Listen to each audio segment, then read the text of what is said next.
Hello, adventurer. It's good to see you. You have made it to the morning grind. Welcome, welcome. It's the live stream at the beginning of the Geekverse, where we talk about all types of topics in geekdom, gaming, and fantasy, with an emphasis on being constructive and creating the things that we want to exist in the world. It's all on the grind, Sizemore. Can't be too fine, can't be too coarse. That's exactly right. There are a lot of adventures to be had today. Dungeons to explore and monsters to slay, and who knows what a random encounter might send our way. That's why we have to prepare, so settle in now for the morning grind with your favorite beverage in hand. Tea? Or maybe something a little stronger. I've got a few bottles of the old Wynyard left. Whatever you want. Pull up a chair. If you're feeling fancy, how about a cappuccino? Or a frappuccino? Or how about an espresso? Just tea, thank you. Sounds good to me, Gandalf. Whatever you want. I'm just glad you're here. Everyone is welcome. You can just watch if you want. You don't have to worship anything you don't want to worship. Thank you, Mike. But be forewarned. Sometimes we get really strange characters around here. Wait, what's that you say? Why can't you come and be a part of the stream? My wife would disown me. Oh no, I bet she'll be fine with it. Come on in. Am I scared for my safety? No. What are we supposed to do? Everybody do the secret handshake.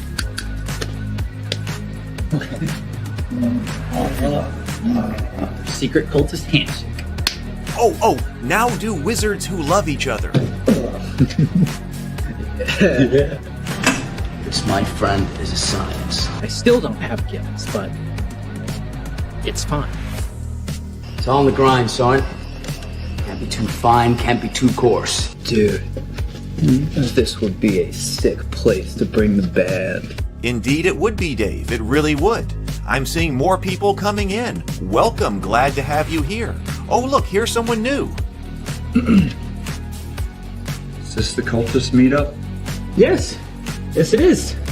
Come to hang out? Please accept me. I have nothing else. Okay, we accept you. Everyone's welcome here. Brought some snacks. Well, that makes things even better. You want some coffee? I don't drink coffee. You sure? It's cultist coffee. What makes it cultist coffee? I'm a cultist and I'm drinking it. Oh. Then I'll have some. What exactly is going on here? I'm seeing more people coming in. Welcome. It's so great to have you. Oh, and look, here comes another stranger. Can we help you? Yes, fellow cultists. I could really use some food. Oh yeah? Welcome. We have donuts. Oh, it's me. I'm glad I'm here. I'm sure you have a few questions for me, though. What's your name? Who do you work for? What god do you worship? Great questions, Rob. I'm Steve King, and I worship Nyarlathotep. No, not really. I'm just Heath, and I won't be worshiping anything this morning. But I will be your host. Welcome to the office. We're going to have a great time. I've got my coffee ready, because now it's time for the morning grind. If you could become a fish, that would be amazing. Then I could command you with my mental fish powers. Hey, good morning, everyone. Welcome to my home, welcome to the office, and welcome to the morning grind. I hope you are doing very well. I'm feeling great this morning. I have been up and working on some things, and I want to show you a little bit of a sample of that in just a moment here. So things are going well. I hope things are going well with you. Of course, we are approaching Christmas. You know, after I've already had one of my big family Christmas parties, and I was like, man, I feel like Christmas has already come wham, bam, over, but I actually still got more Christmas to go this weekend. My Christmas will be over before Christmas Day, but, you know, so there's a lot going on here. So hopefully you are all getting ready as well and having a great time.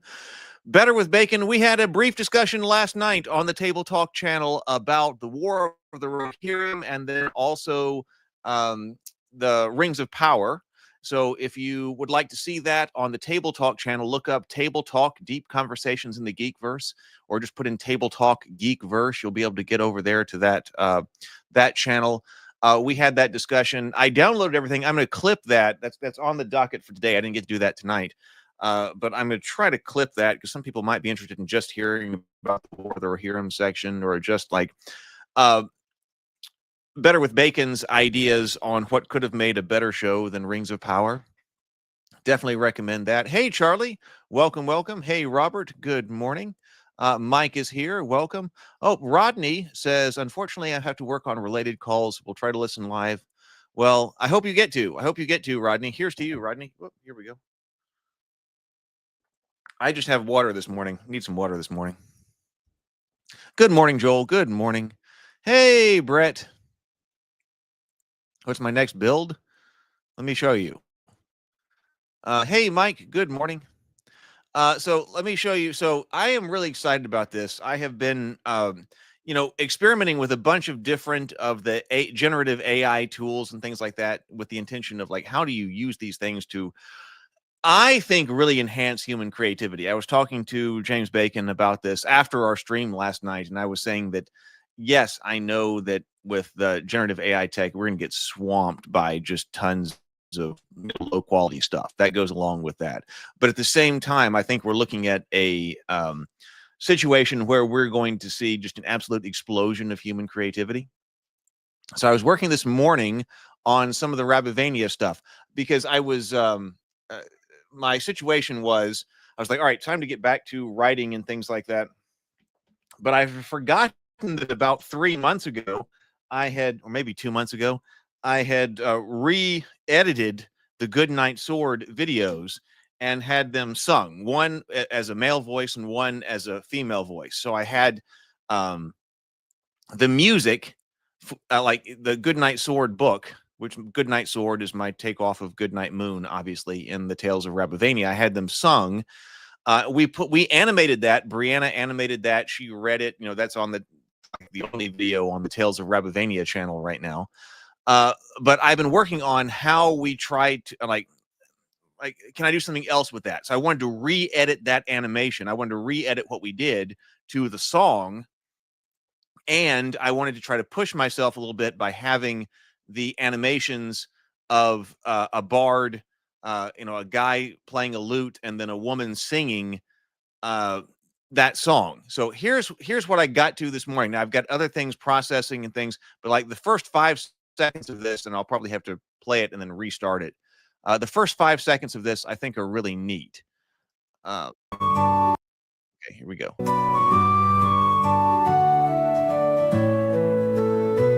Good night, sword. Good night, gourd.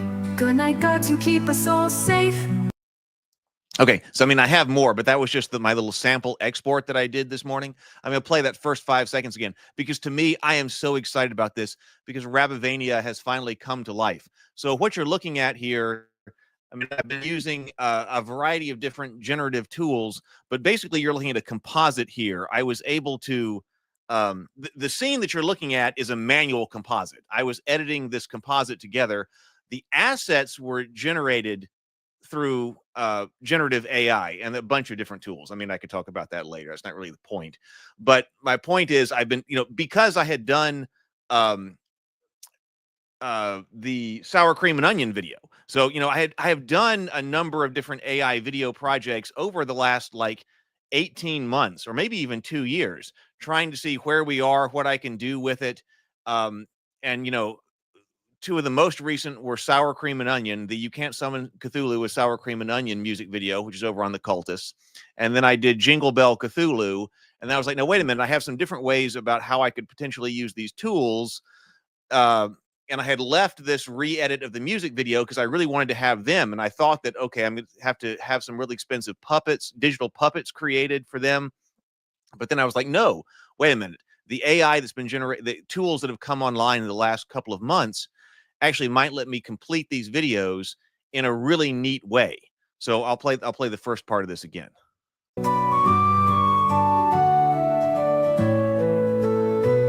Good night, sword. Good night, gourd.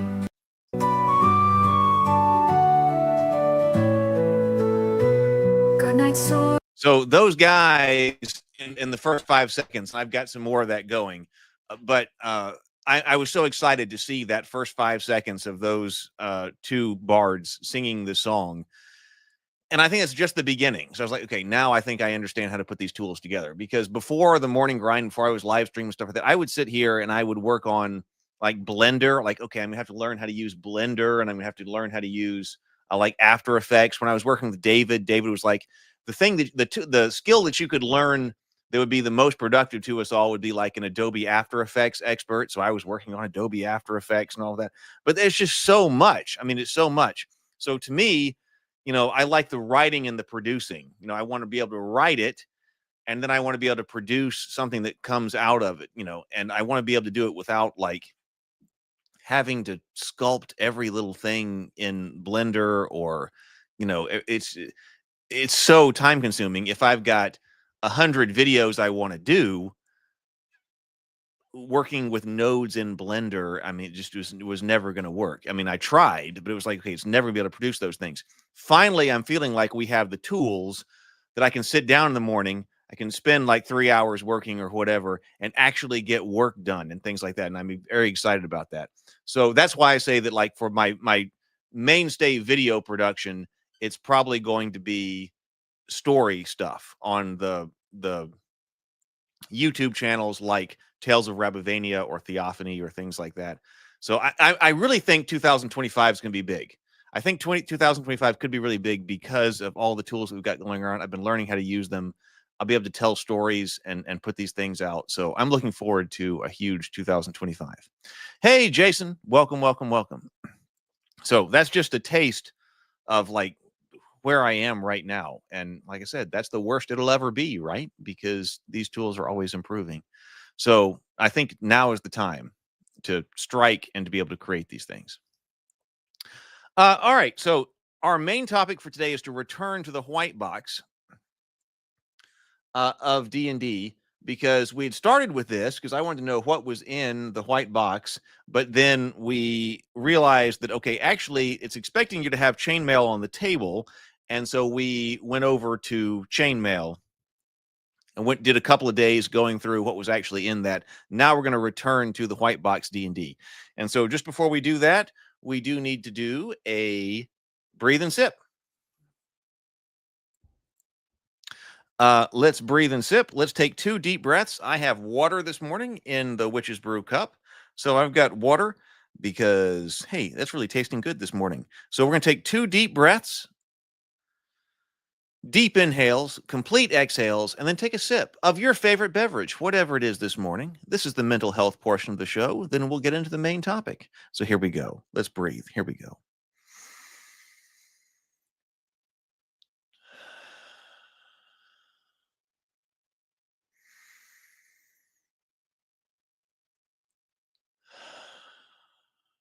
And sip.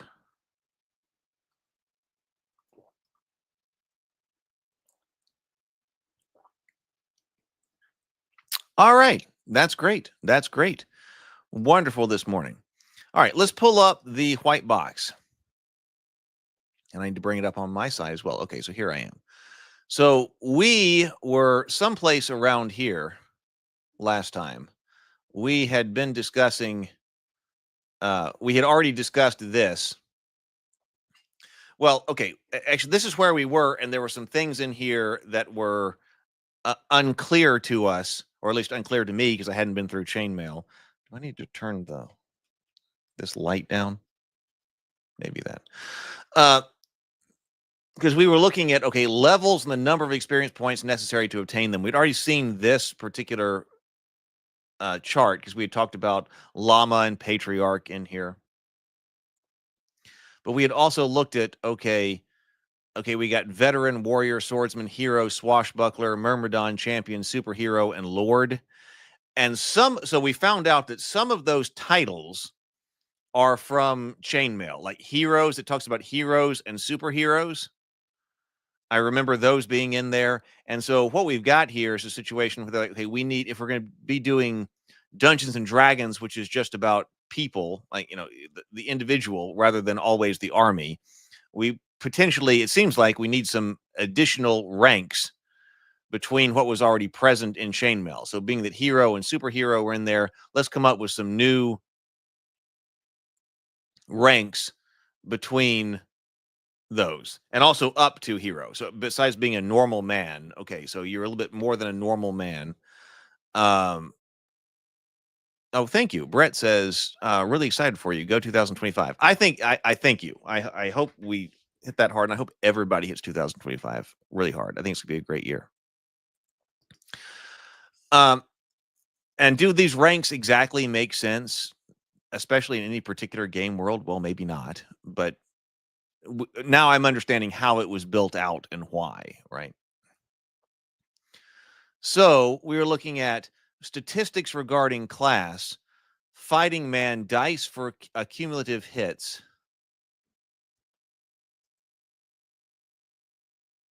Well, maybe I'm not exactly sure what dice for cumulative hits are. But we started to,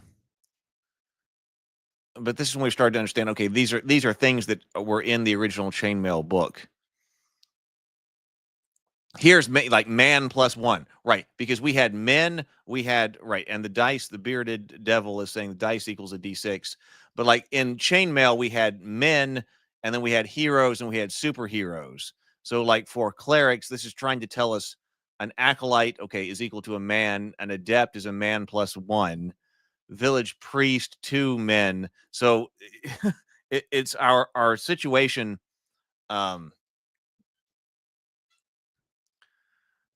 We're describing additional ranks that people can have when talking about individuals in relation to men, heroes, and superheroes that were present in chainmail. Yeah, and Bearded Devil says man equals 0 basic attack bonus. And so that's why you're expected to be looking at this, at the chainmail, and like, okay, now I understand this in relation to what chainmail is. Fighting capability, spells at a level. Okay, so experience points are awarded to players by the referee with appropriate bonuses or penalties for prime requisite scores. Oh, and we were talking about last time we were on the white box, like why do prime requisite scores give you bonuses to your experience points? We weren't sure about that. I wasn't sure about that. I was trying to figure that out. I forget who it was, so I'm sorry I'm not able to call it out. But someone in the comments after the live stream was saying that they thought that the reason that the prime attribute scores gave you a bonus to your experience points, if you were playing the class where that was the prime requisite, was to encourage people to play the class that their stats were most conducive to. So if you happen to roll, I don't know, strength very well, then you probably should play a fighter, and you shouldn't play a wizard. You can play a wizard, but it's going to give you a bonus to your experience points if you go ahead and play the fighter, which is what you're particularly good at because you have high strength. And I think that's a good idea. So that could be it. That could be the reason that if you're in an environment not where where you just accept the rolls for the stats that are given to you rather than shifting things around or whatever, then the bonus may come to encourage you to play the class that your statistics most suit you for. So that could be it. Dice. So I thought that was it. Dice for accumulated hit points is basically hit points, right? Yes.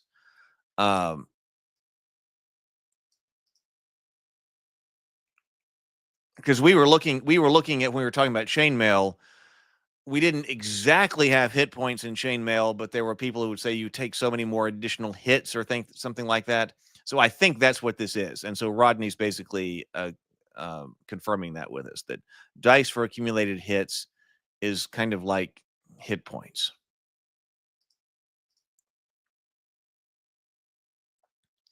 So as characters meet monsters in Mortal Kombat and defeat them, and when they obtain various forms of treasure, money, gems, jewelry, magical items, etc., they gain experience. This adds to their experience point total, gradually moving them upwards through the levels. Hey, good morning, Andrew. Gains in experience points will be relative. Thus, an 8th level magic user operating on the 5th level dungeon would be awarded 5/8 of the experience. Let's assume he gains 7,000 gold pieces by defeating a troll, which is a 7th level monster, as it has over 6 hit dice. Had the monster been only 5th level one, the experience would be awarded on a 5/8 basis, as already stated. But as the monster guarding the treasure was a 7th level one, experience would be rewarded on a 7/8 basis. Thus, 7,000 gold pieces plus 700 for killing the troll equals 7,700 divided by 8, which is a lot of math, is equal to 962.5 times 7 is equal to 6,037.5. Experience points are never awarded above a 1-for-1 basis. So even if a character defeats a higher level monster, he will never receive experience points above the total of treasure combined with the monster's kill value. It's also recommended that no more experience points be awarded for any single adventure than will suffice to move the characters upward 1 level. Thus, a veteran, 1st level, gains what would ordinarily be 5,000 experience points. However, as this would move him upward 2 levels, the referee should award only sufficient points to bring him to warrior 2nd level, say 3,999, if the character began with 0 hit points. MERP has relative experience points levels. I remember that okay, I'm a 3rd level guy fighting a 5th level foe, or I'm a 5th level guy fighting a 2nd level foe, and that you do this on a relative basis. That seems like something that's largely gone away, right? Especially if you just increase the total experience points necessary for different levels. You don't have to worry about relative foes. Andrew says, oh, I forgot that treasure added to experience points. That never made much sense to me, and said something strange about rich people.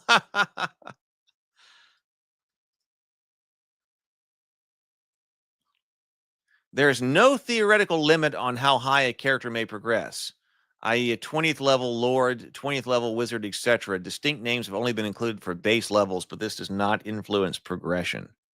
Okay, so here's talking about more about dice for accumulated hit points. Hit dice. This indicates the number of dice which are rolled in order to determine how many hit points a character can take. The number of dice, okay, so this is the number of dice which are rolled in order to determine the number of hit points a character can take. Pluses are merely the number of pips to add to the total of all dice rolled, not to each die. Thus, a superhero gets 8 dice plus 2. When they are rolled, it's 1, 2, 2, 3, 3, 4, 5, 6. Totals to 26 plus 2 equals 28, being the number of points of damage the character could sustain before death. Whether sustaining a cumulative hits will otherwise affect a character is left to the discretion of the referee. Okay. So there you go. That's our is this our first kind of explanation of hit points here?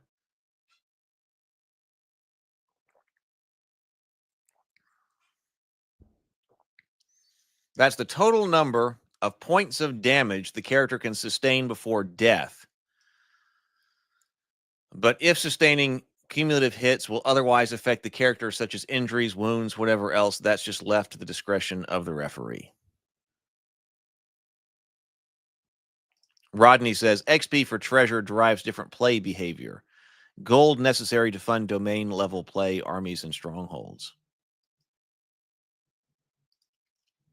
Fighting capability. This is a key used in conjunction with the chainmail fantasy rules as modified in various places herein.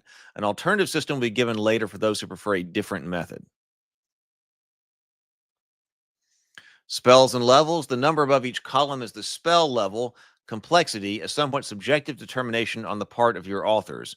The number of each spell of each column opposite each applicable character indicates the number of spells of each level that can be used, remembered during any single adventure. So we have spell memorization here as well by that character. Spell lists are explained later. A spell can be used.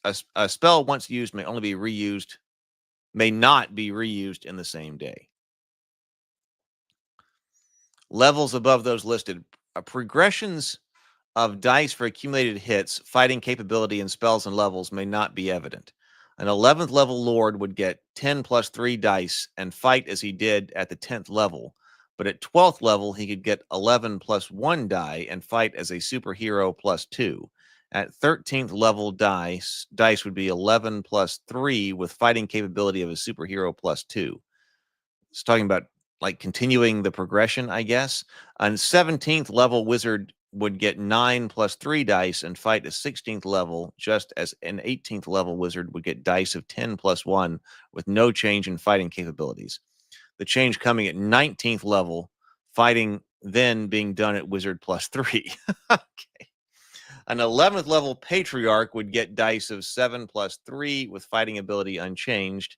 At 12th level, dice would be 8 plus 1, etc. Okay, so let's run back up here just for a second. So this is level 1, 2, 3, 4, 5, 6, 7, 8, 9. So Lord is at 9. So that's why he said that, okay, there's no... So we said 9th level for fighting man, veteran, warrior, swordsman, hero, swashbuckler, myrmidon, champion, superhero, Lord. But that you can still keep going. So it didn't intend that to be a cap, except for highest level for elf or highest level for dwarf.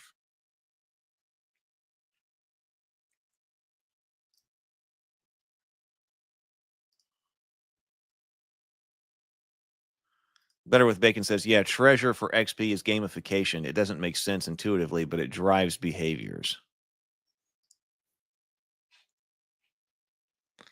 Okay, alternative combat system. This system is based upon the defensive and offensive capabilities of the combatants. Things such as speed, ferocity, and the weaponry of the monsters attacking are subsumed by the matrices. There are 2 charts, one for men versus men or monsters, and one for monsters, including kobolds, goblins, orcs, etc. versus men. Okay, attack matrix 1. Is this what people are talking about when they're talking about the D20 system?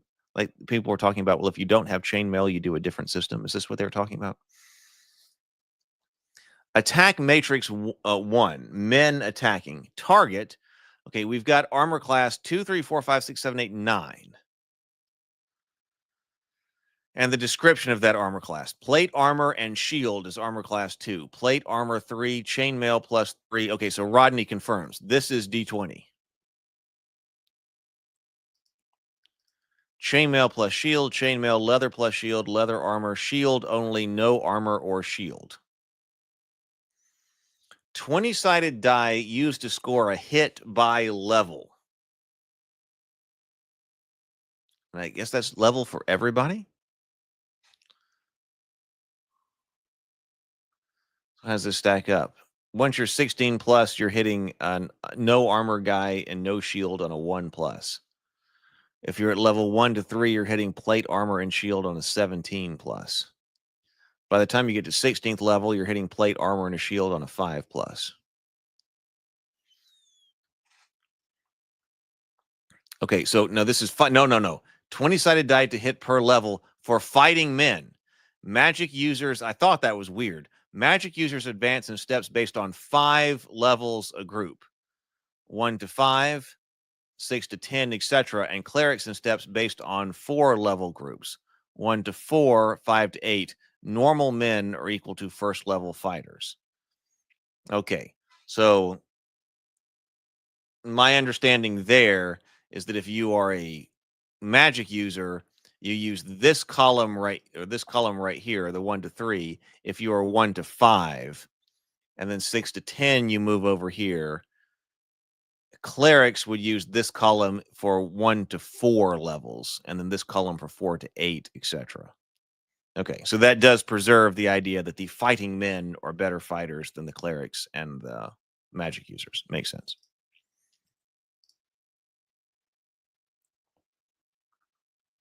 It is true. Like, insofar as HeroQuest has advancement, Joel says hero treasures giving experiences in line with HeroQuest character advancement being tied to gold, because they get to buy equipment and enhance themselves that way. Yeah, it's true. But then all attacks which score hits do 1 to 6 points of damage unless otherwise noted.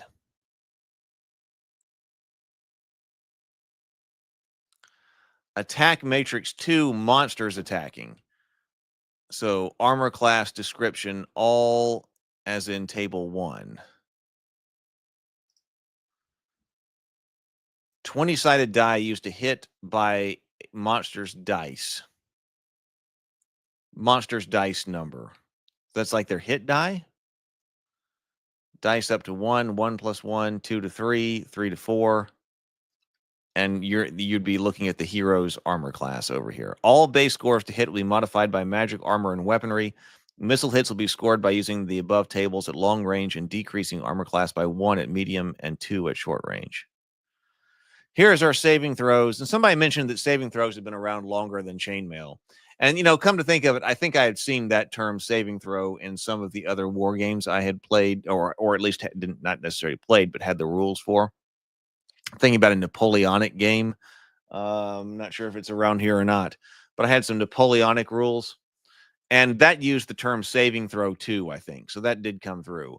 So was saving throws in Dungeons and Dragons, but I think that the term saving throw had been used in wargaming prior to that. I think that's true. So saving throw, Matrix, Fighting Men 1 to 3. We got Death Ray. I've always wondered about these because they seem so arbitrary. This is your saving throw versus Death Ray or Poison. All wands, including polymorph or paralyzation, stone, dragon breath, or staves and spells.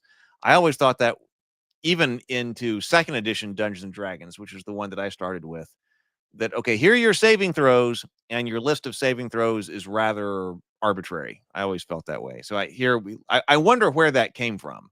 Oh, no, wait a minute. You got to save yourself from turning into stone. That's this. Versus dragon breath, that's something else. Now, a wand, that's going to be this, but a stave, that's something else, and general spells go over there. But polymorph and paralyzation, that stays over here. Death rays, if you're hit by any kind of death rays, use this column. Oh, and by the way, that's the same column you use for poison. So how did this come about, I wonder? Because it does seem so arbitrary to me.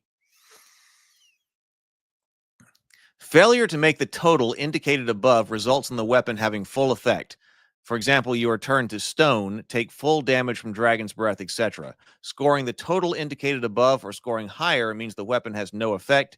Death ray, polymorph, paralyzation, stone, or spell, or half effect, poison scoring one half the total possible hit damage, and dragon's breath scoring 1/2 of its full damage.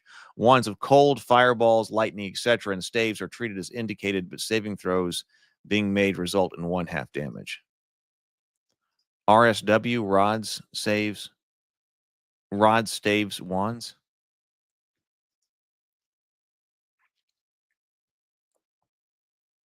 Joel says save versus stub toe, right? I mean, it seems like we are getting that arbitrary. It really does. So magic user spell table, 1st level, 2nd level, 3rd level. I guess these spells are going to be the ones described later.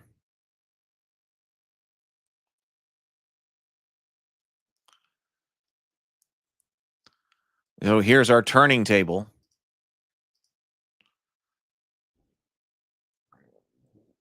So we've got clerics turning undead even in the original, in the white box.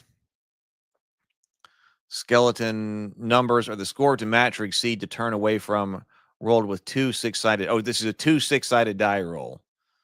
T, monster turned away. D, dispelled, dissolved, up to 2 dice in number, in no effect. So some turns are automatic, other things you have to roll for. A full explanation of each spell follows. Note that underlined cleric spells are reversed by evil clerics. Also note that clerics versus undead monsters table indicating the strong effect of various cleric levels up to the undead. Upon the undead. However, evil clerics do not have this effect, their entire effect being lost. All right, so I don't think we need to go through all of this, but here are the explanation of different spells right here. Magic user, 1st level spells, 2nd level spells. Phantasmal forces. We saw that one in Chainmail. The creation of vivid illusions of nearly anything the user envisions. A projected mental image, so to speak. As long as the caster concentrates on the spell, the illusion will continue unless touched by some living creature. So there is no limit on duration per se. Damage caused to viewers of a phantasmal force will be real if the illusion is believed to be real. Range 24 inches.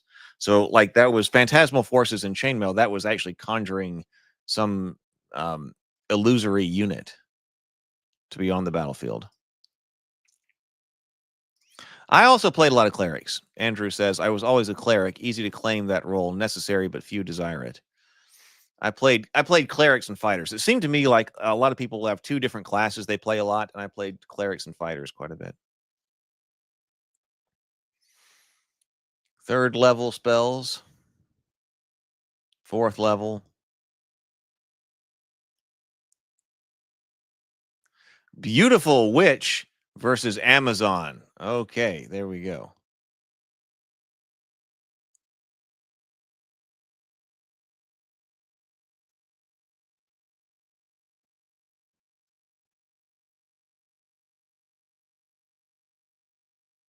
Cleric spells, 1st level. Cure Light Wounds. What is Cure Light Wounds in here? During the course of one full turn, this spell will remove hit points from a wounded character, including elves, dwarves, etc. A die is rolled, 1 pip added, and the resultant total subtracted from the hit points the character has taken. Wait, what? Okay. During the course of one full turn, this spell will remove hits from a wounded character. A die is rolled, so this is 6-sided, we're assuming.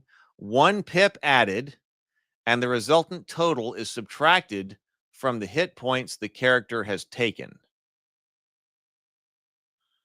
Thus, from 2 to 7 hit points can be, okay, the hit points the character has taken. So if you've taken 8 damage and you roll a 6, you'd get a 7, you'd have 1 damage left. I was like, what, you're removing from your total hit points or something like that?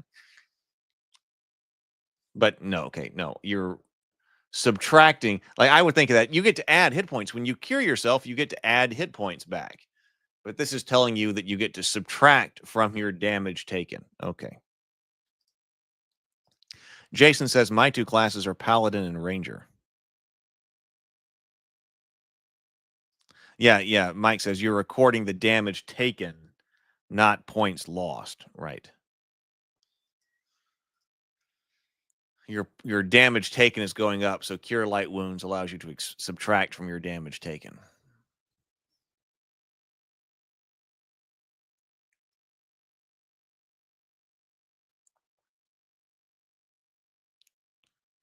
Magical research. Both magic users and clerics may attempt to expand on the spells listed as applicable by class.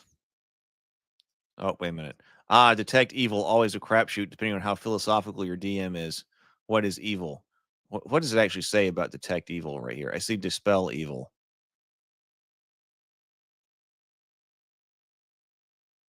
Detect evil. This spell is the same as that for magic users, except has a duration of 6 turns and a range of 12. What does it say for detect evil?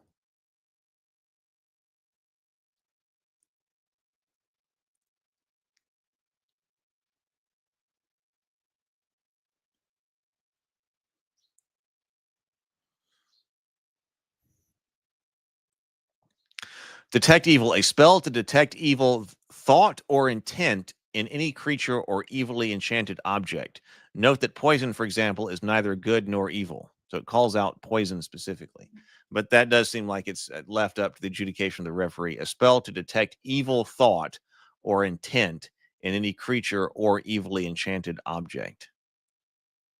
But poison is neither good nor evil.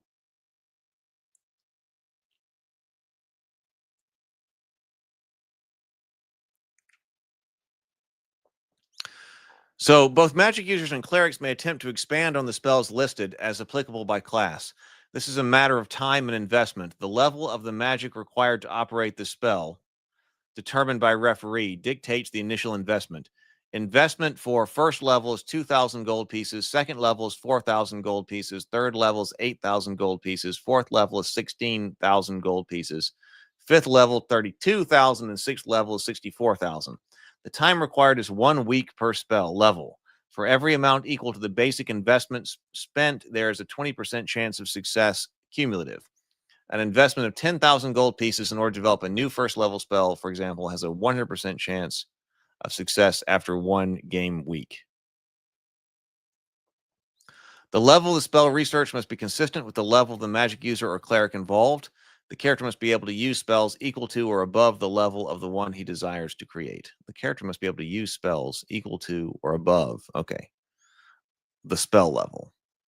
Once a new spell is created, the researcher may include it in the list appropriate to its level. He may inform others of it, thus enabling them to utilize it, or he may keep it to himself. I know, it is. Better with Bacon says, with regard to detect evil, I mean, intent is such a weasel word, regardless of what actually the act is. But like, this is supposed to be in advance, right? So just what's their intent? Yeah. Which brings us back to what Andrew was saying, was how philosophical your DM is going to be. Characters who employ spells are assumed to acquire books containing the spells that they can use, one book for each level. If a duplicate set of such books is desired, the cost will be the same as the initial investment for each research as listed above. Loss of these books will require replacement at the above expense. Oh, so that's it. That's the end of the first part. Other fantasy releases by TSR: War of Wizards, the game of fantastic duels between mighty magic users. Chainmail, we looked at that. Dungeons & Dragons Collector's Edition, the original game of swords and sorcery role-playing with pen and paper in its original format. This is the game that started it all, 3 booklets boxed. Dungeons & Dragons Basic Set, the new and complete Dungeons & Dragons game set designed especially for beginning players, includes everything to start playing D&D. Basic game Polyhedra dice, Dungeon Geomorph set, levels 1 to 3, and Monsters and Creatures assortment set. Dungeons & Dragons Character Record Pad, Greyhawks. There was already a lot out by this time. Greyhawks, Supplement 1 to D&D, Swords and Spells, Miniatures for Fantasy Games for use with D&D. Eldritch Wizardry, Supplement 3 to D&D. Gods, Demi-Humans, and Heroes, a supplement to the D&D system to integrate mythological beings into standard play.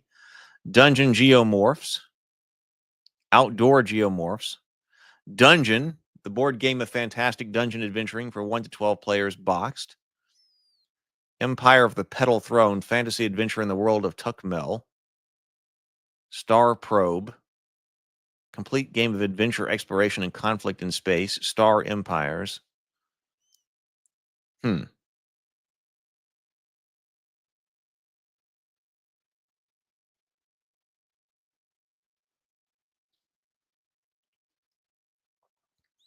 So then that takes us to Dungeons & Dragons Rules for Fantastic Medieval War Games Campaigns Playable with Paper and Pencil and Miniature Figures by Gygax and Arneson. This is Monsters and Treasure, Volume 2 of 3 booklets. So we've got the 3 division early.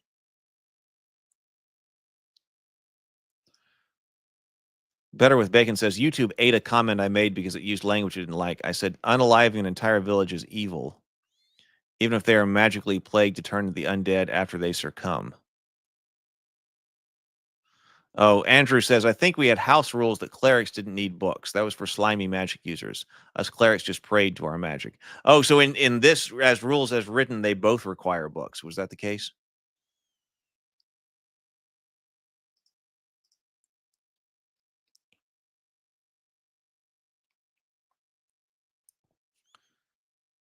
So, monster reference table.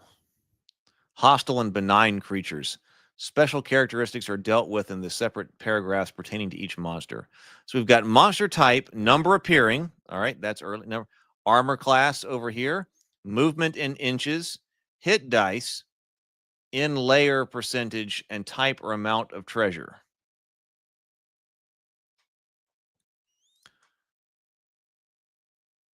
Lots of different types of creatures here. Special ability functions are generally as included in chainmail, where not contradictory to the information stated here and after, and it's generally true that any monster a man can see in total darkness as far as the dungeons are concerned, except player characters. Attack defense capabilities versus normal men are simply a matter of allowing one roll as a man type for every hit die.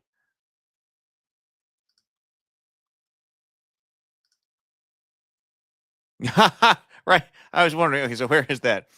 Men. There are several categories of men. I like that. So what are our categories of men? One of our categories of men are bandits. Examples of bandits. Assume 183 bandits are encountered. Wait, hold on. So, okay, men. When you encounter men, where is men on here?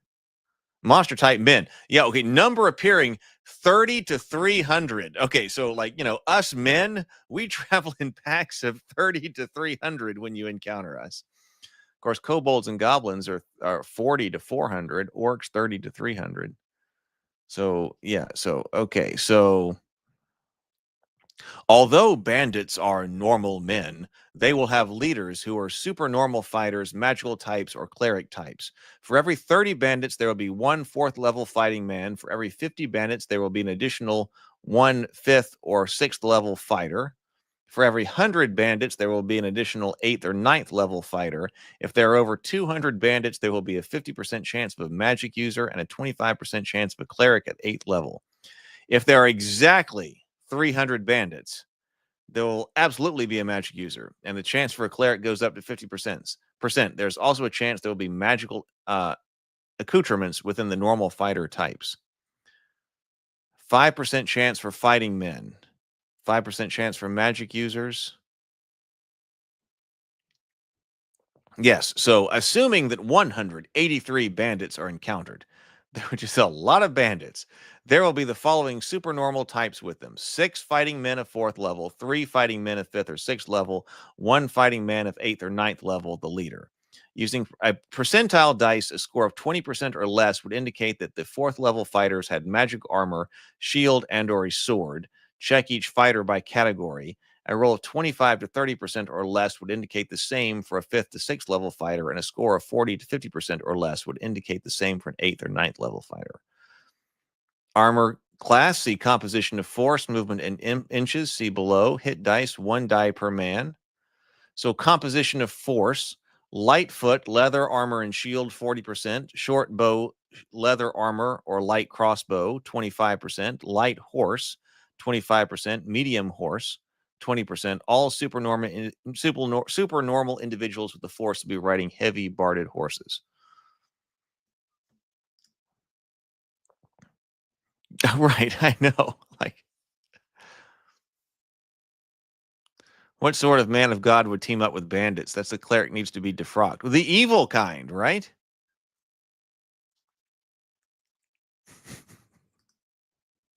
$183 bandits.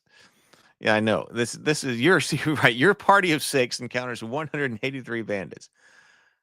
Run away. Yes, and sometimes your party of 6 heroes or 6 player characters has encountered exactly 300 bandits. Oh my God. Dervishes. Dervishes are fanatical religious nomads who fight as berserkers, never checking morale with +1 hit die, otherwise as nomads below, except they will always be led by an 8th to 10th level cleric and are law in alignment.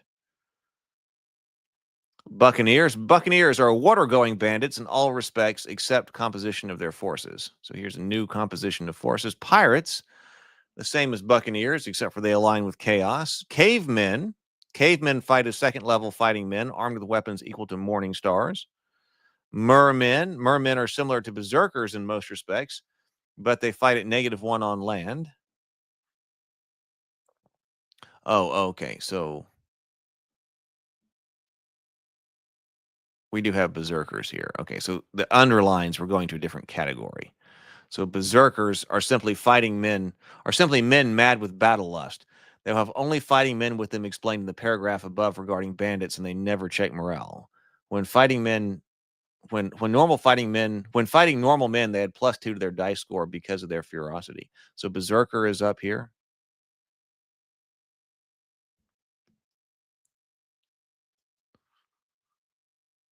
Well, maybe not. Brigands, nomads, buccaneers, goblins. These small monsters are as described in Chainmail. They see well in darkness and dim light, but they are subjected to full daylight. When subjected to full daylight, they subtract 1 from their attack and morale die. They attack dwarves on sight. Their hit die must always equal at least 1 pip. Andrew says, under this game, the logistics of supplying 183 bandits is going to be a lot of math. Kobolds, treat those as monsters as if they were goblins, except they will take from 1 to 3 hits. Roll a 6-sided die with 1 or 2 equaling 1, etc. Orcs, the number of different tribes of orcs can be as varied as desired. Once decided upon, simply generate a random number wherever orcs are encountered. The number generated tells you what tribe they belong to, keeping in mind intertribal hostility. When found in their lair, it will either be a cave complex, 1 to 4, or a village, 5 to 6. The cave complex will be guarded by sentries. A village will be protected by a ditch or palisade defense, 1 light catapult per 50 orcs, and a high central tower of some kind. Orcs found in a cave will possibly have a strong leader protector type, as will those in a village. Orcs will defend their lair without morale checks until they are outnumbered 3 to 1. If found other than in their lair, orcs may be escorting a wagon train from 1 to 8 wagons. There's a 50% chance for this. Each wagon will be carrying from 200 to 1,200 gold pieces. Wagon trains will have additional orcs guarding them, 10 per wagon, and be led by either a fighting man, die 1 champion, die 2 to 4 superhero, or die 5 to 6 lord, or a magic user of some different kind. Note that if orcs are encountered in an area which is part of a regular campaign map, their location and tribal affiliation should be recorded, keeping accurate records here. Other orcs located in the same general area will be the same tribe. Orcs do not like full daylight, reacting as do goblins. They attack orcs of different tribes on sight unless they are under command of a stronger monster and can score better than 50% on an obedience check, which came from Chainmail, 5 to 6 with a 6-sided example. Hobgoblins, gnolls, ogres, trolls, giants. As stated in Chainmail, giants act as mobile light catapults with a 20-inch range. I remember that.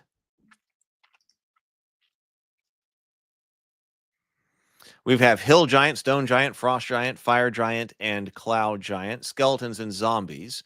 Skeletons and zombies act only under the instructions of their motivator, be it a magic user or a cleric of chaos. They're usually only found near graveyards, forsaken places, and dungeons, but there is a possibility of their being located elsewhere to guard some item, referee's option. There is never any morale check with these monsters. They will always attack until totally wiped out. Ghouls have their paralyzation. Wights, wraiths. We have level drain here. Wights are nasty critters who drain away life energy when they score a hit in melee, 1 level per hit. Thus, a hit removes both hit die and the corresponding energy to fight. A 9th level fighter would drop to 8th level. Yes, a hit removes both the hit die and the corresponding energy to fight. That's not exactly clear, but a 9th level fighter would drop to 8th. Wights cannot be affected by normal missile fire, but silver-tipped arrows will score normal damage, and magic arrows will score double hits upon them. Magical weapons will score full hits upon them, and those with special bonuses add the amount of hit points that they've scored. Hey, William. Yeah, I know. Level drain sucks. Andrew says, giants were hard from my memory. Bring on the skeletons, turn undead. William, good morning, William. Good to see you. William says wraiths are high-class wights, presumably armed with top hats and monocles. That's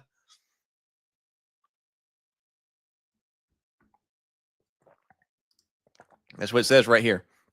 Wraiths. I like that. These monsters are simply high-class. They are simply high-class wights with more mobility, hit die, and treasure. So yes, they're top hats and monocles when you find them.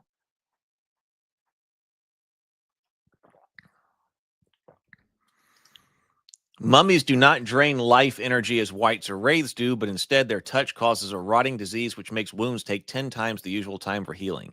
A cleric can reduce this to only twice as long with a cure disease spell if administered within an hour. Only magic weaponry will hit mummies, and all hits and bonuses are at 1/2 value against them. Specters, vampires, cockatrice, basilisks, Medusa, gorgons, wyverns, dragons. 6 varieties of dragons, each with separate characteristics in particular and other things in common. The varieties will be dealt with first. White, black, green, blue, red, golden, which we did see that in Chainmail as well, especially the green chlorine gas. Andrew says, they said they were high class, but that was just a lie. They ain't nothing but a hound dog. Maturity of dragon, very young, young, sub-adult, adult, old, very old. Mike says, based on this list of monsters, preying on the 183 bandits. Attacking dragons. Sleeping dragons may be attacked with a free melee round by the attacker and +2 hit dice for chances of hitting. Certain weapons will be more or less effective than others against the various types of dragons. This is indicated on the following chart, the number indicating the addition or subtraction of the probability of hitting as well as the amount of damage done. So white attacked by water, -1, fire +1. Blue dragons +1 fire, red dragons -1 fire. Subduing dragons. Any attack may be to subdue rather than to kill, but this intent must be announced before melee begins. When intent to subdue is announced, hits scored upon the dragon are counted as subduing rather than killing points. Each round of melee, the number of points scored in hits is ratioed over the total number of the dragon has, hit point total. The hits obtained stated as a percentile of total possible. 12, 67, etc. The percentile dice are then rolled to determine if the dragon has been subdued. A roll equal to or less than the percentage of hits already obtained means the dragon is subdued. What is this?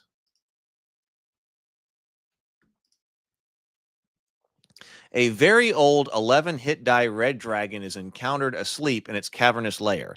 3 fighters creep in and strike to subdue. All 3 hits, scoring respectively 2, 3, and 6 points, or 11 points in total.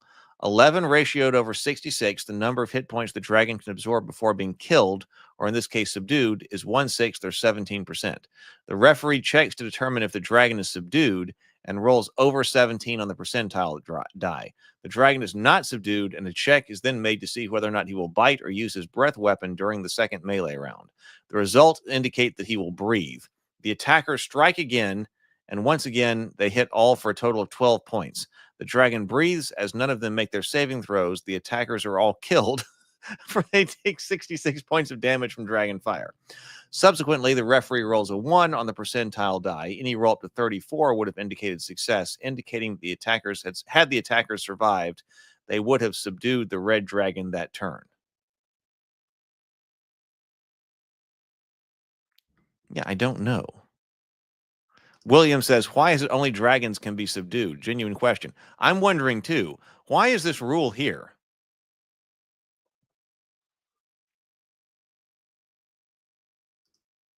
I have not gone into the original Traveler. I did not know that. Yeah, those need to show up. It can't be intelligence or age, as there are other creatures equally smart or old. Or is there some kind of story where you subdue the dragon like that they were trying to replicate? I'm not sure. Obviously, subduing the dragon did not work out for them. The dragon breathes, and as none of them make their saving throws, the attackers are all killed as they take 66 points of damage from dragon fire. Oops. So value of subdued dragons. See, no more than 8 man-sized creatures can attempt to subdue any one dragon. Yeah, David says dragons being subdued probably comes from a fantasy novel he read. I mean, probably so, but which one? I'm not familiar with that. Value of subdued dragons. Subdued dragons can be sold on the open market, going out of existence in the game, for between 500 and 1,000 gold pieces per hit it can take. Thus, a red dragon in the above example would be worth 33,000 to 66,000 gold pieces. Offers are determined by the referee by rolling a 6-sided die to see if the offer will be $500, 1 die, 600 die, 2, etc. gold pieces. Of course, the characters or characters who subdued the dragon could keep it in their service or sell it to other players for whatever they could get. Huh. Length of subdual. A subdued dragon will remain in that state until such time as an opportunity presents itself to escape or kill its master, but as long as the master is in commanding position, it will not attempt either course.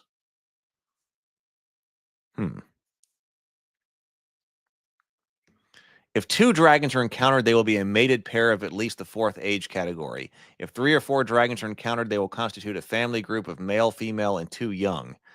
The adults will be a 4th or greater age category. The young is a 1st. If the young are attacked, both parents will automatically use their breath weapons. If the female is attacked, the male will attack at double value unless he is simultaneously attacked and vice versa. Very young and young dragons will unlikely have acquired treasure. Sub-adult dragons will about half the indicated treasure. Very old, twice as much. We got gargoyles here. William says, I once heard a very good podcast which argues Smaug is basically the original fictional dragon as we understand them now.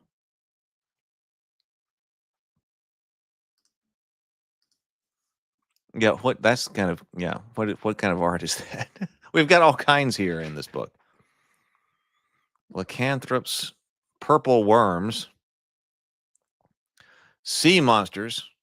Well, it says sea monsters. As a general rule, these creatures are more for show than anything else. However, they could guard treasure. Centaurs, unicorns, nixies. These spirits are neutral in nature. Pixies, dryads, gnomes, dwarves, elves.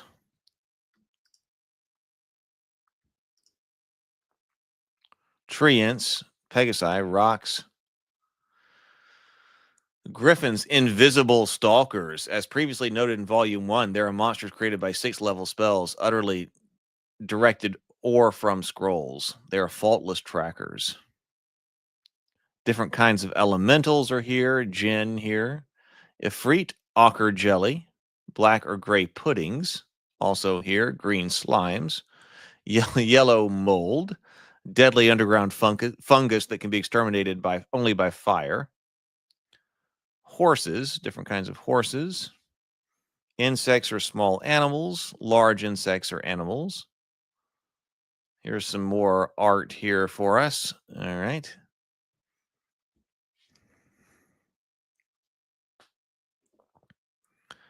Maps, magic maps determination table.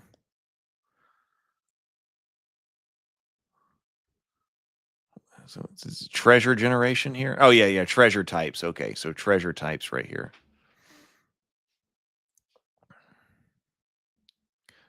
So rolling for different kinds of swords.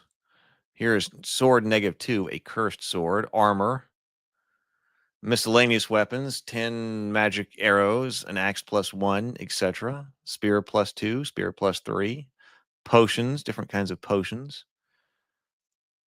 Scrolls. Rings, wands, and staves. Green slime, gray ooze, yellow mold. Sounds like the rejected Lucky Charms cereal pitch. Oh, really? Black pudding is a blood sausage in the UK. Very nice to fry up. Why are they monsters? I don't know. So where's the rest? Where's my information on pretty witches and Amazons? It did look like Knights of the Dinner Table.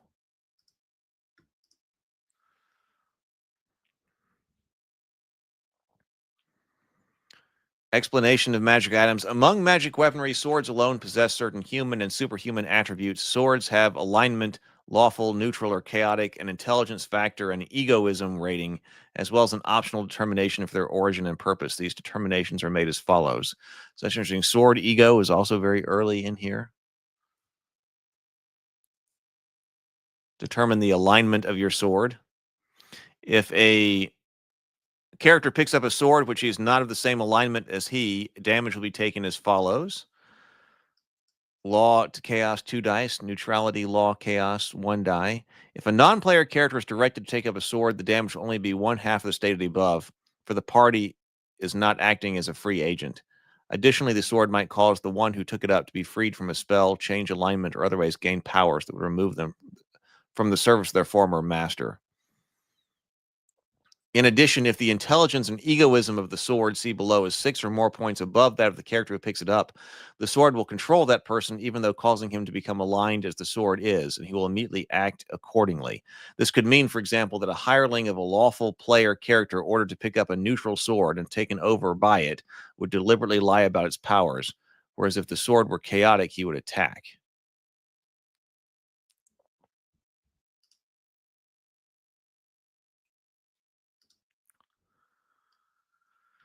We have the Medusa right here. Okay.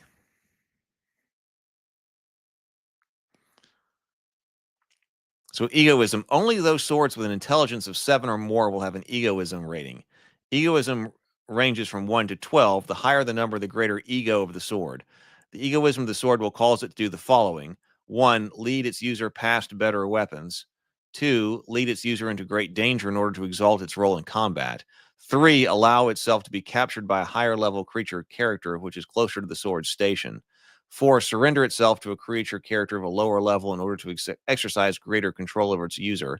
And 5, require a share of captured treasure be given to it in the form of better scabbards, jewel incrustation, or magical devices to guard it when not in use.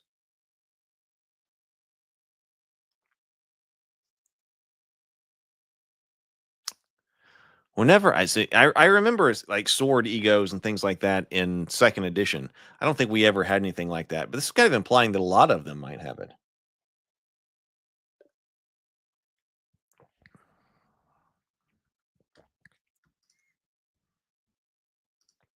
Andrew says, was Moorcock before this? I always think of his books with the law and chaos alignment. And then also, Egoism of Sword also feels Moorcock, Stormbringer. Other people in the comments will probably know that. Because I think so. I mean, I think Moorcock was before this. Influence of egoism in key situations. The referee adds the intelligence and the egoism of the sword from 8 to 24 factors and adds an extra 1 for every extraordinary ability. This total 8 to 28 is compared to the total of the character's intelligence and strength, modified by a variable based upon the physical state of the user. If the character is fresh and relatively free of damage, less than 10% damage, from 1 to 6 points are added to his total. If mentally and or physically fatigued, or if damage between 10 to 50% has been sustained, from 1 to 4 points are deducted. And even worse, egoism in continuing relationship with the user. This determination is quite simple, being only a matter of comparing the egoism score of the sword with the level of the fighting man using it. Consult the table using key situations above. If either party has a positive difference of 6 or more, that party will always prevail and no other checks will be made. A positive difference of 2 to 5 will indicate the higher party generally prevails. The purpose of the sword. All swords receive bonuses as far as the probability of hitting an opponent is concerned, but some also gain a damage bonus when they do to hit. These swords with a +2 or +3 against specific creatures, but those will with a general bonus of +2 or +3. Armor, miscellaneous weapons, magic arrows, warhammers, bows, potions.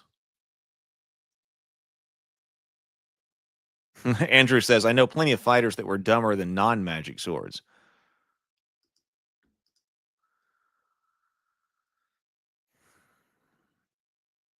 Rings, mammal control, weakness, 3 wishes. Wands and staves. Miscellaneous magic, crystal balls, medallions, bags of holding, displacer cloak. Recognize a lot of these. Elven cloak and boots, boots of speed, broom of flying.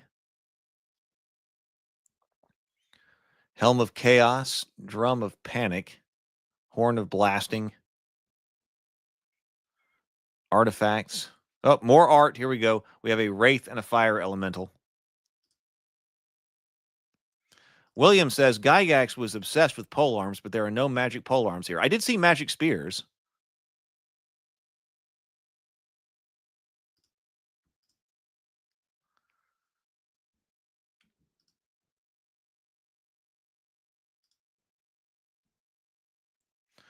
Okay, so then that brings us to, which one is this? The Underworld and Wilderness Adventures. I think we should be able to probably do volume 3 next time. So let's just hold right there. So we will do the Underworld. We'll begin with the Underworld and Wilderness Adventures next. So tonight I have reached out to Polly from the Latino Slant and asked him if we are doing our watch through and commentary on the Cultists over on the Cultist channel. I messaged him, so we'll see if he writes back, because we've been trying to get him on a Wednesday night, and I've been trying to get have Wednesday night live streams on the Cultist channel with different guests, but it just has not gone quite that well. But I reached out to Paulie to ask him if we were doing a live stream tonight. So the plan is, I haven't heard back from him yet, but he said we were, so we will see. But I'll of course put it out on the Discord server. We are going to we'll have a director's commentary from Brianna for a few minutes, and then we will hopefully have a discussion about the Cultist tonight at 7 o'clock p.m. Central Time. So hopefully that's going on. But so over on the Cultist channel, on the Discord channel, I will let you know. Hopefully that will come through. It'll be a lot of fun. All right, I got a lot of work to do and got to get ready for another Christmas party as well this weekend. So hope everybody has a great time. We will see you on Sunday here on this channel again for the Underworld and Wilderness Adventures. Later, everybody. Go forth, be creative, and be constructive.